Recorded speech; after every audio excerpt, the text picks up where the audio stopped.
বাবা বলেছেন, বলে আমার চলা পুলিশ আমার আচরণ করে রং বনে জলে জঙ্গলে যে কোনো বিপদে পড়িয়ে আমাকে স্মরণ করিও, আমি রক্ষা করি। তা আজকে আমাদের সুকর্ণা খুব সুন্দর গান গাইছে, আমাদের শোনাচ্ছে। এত সুন্দর ছোট্ট একটি শিল্পী, সকলে একটু হাততালি দেবেন, সহযোগিতা করবেন, তবেই তো ভালো লাগবে। Thank you, thank you.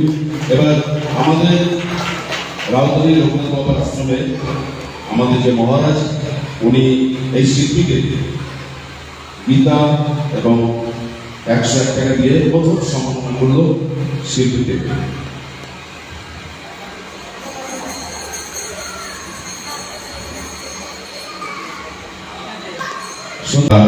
ওকে অনেক অনুষ্ঠান যায়, আমি বললাম চল লোকনাথ বাবার আশ্রমে। এই লোকনাথ বাবার আশ্রমের প্রধান বিজ্ঞাপন প্রচার আমি করি। বন্ধুরা, আমার বিশেষ মানে হলো আমার দোকানে অর্ডার যায় অনেক কথা বলে।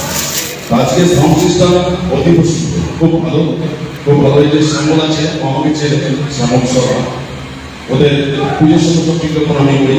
মিউজিশিয়ান যারা ব্যান্ড বাজাচ্ছে খুব ভালো, প্রত্যেকে ভালো। আমাদের অপব্যাগ তবলাটা খুব ভালো বাজাচ্ছে, ছবি আছে, আমাদের ভাইপো আছে, আমি প্রত্যেকে ভালো বাজাচ্ছে। এই ভালো বাজনার জন্যই গানটা ভালো হয়। আগে ভালো বাজনা হবে তো গান, এই ওরা ভালো বাজাচ্ছে বলে গানটা ভালো হচ্ছে।